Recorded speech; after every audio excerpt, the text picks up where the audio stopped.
I said, don't be reactive, be productive, be proactive. A few people have said to me afterwards, well, what did that mean? Happens to me often. Look, this can go on for several months, okay? Nobody can tell you, is it 4 months, 6 months, 8 months, 9 months, but it is several months. We all have to now confront that is a new reality. That is not going to change. You're not going to turn on the news tomorrow morning and they're going to say, surprise, surprise, this is all now resolved in 2 weeks. That is not going to happen. So deal with this reality. Understand the negative effects of this, which I've spoken to personally because these are personally negative effects. You don't feel them governmentally. You feel them personally. You feel them in your own life.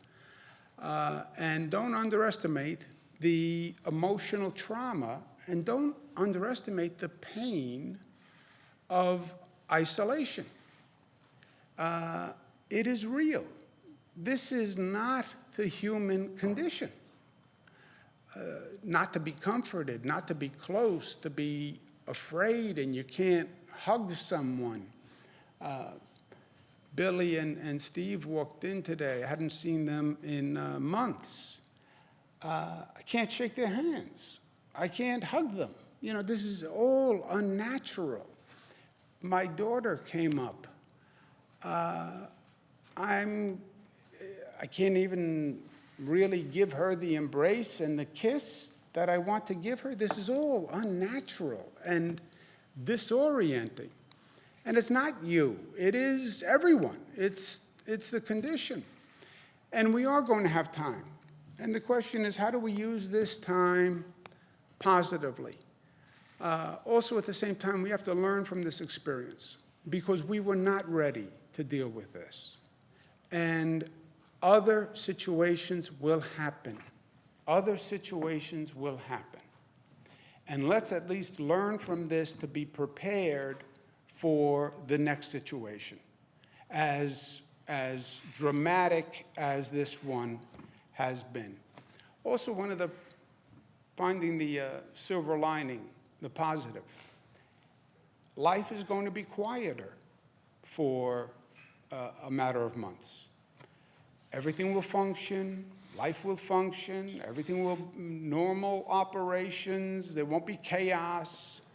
The stores will have groceries, gas stations will have gasoline, there's no reason for extraordinary anxiety.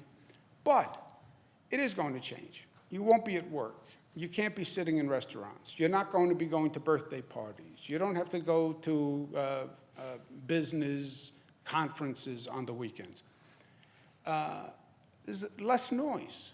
You know what? That can be a good thing in some ways. You have more time. You have more flexibility. You can do some of those things that you haven't done, that you kept saying, oh, I'd love to be able to. I'd love to be able to. Well, now you can. You have more time with family. And yes, I get family in cramped quarters can be difficult. But it's also the most precious commodity. For myself, this young lady, Cara, is with me. She would never be here otherwise. You know, I'm dad, right? The last thing you want to be when you're in Cara's position is hang out with the old man and hang out with dad and hear bad dad jokes, you know. They'll come for the holidays. They'll come when I give them heavy guilt.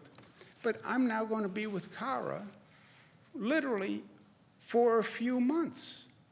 What a beautiful gift that is, right?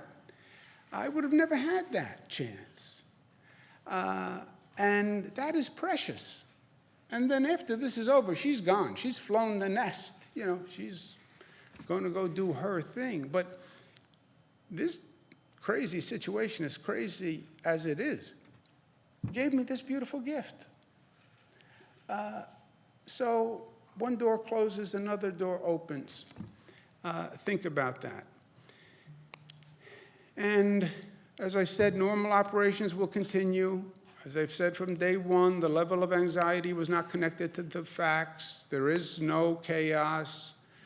The net effect, many people will get the virus, but few will be truly endangered.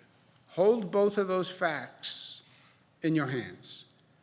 Many will get it, up to 80% may get it, but few are truly endangered, and we know who they are.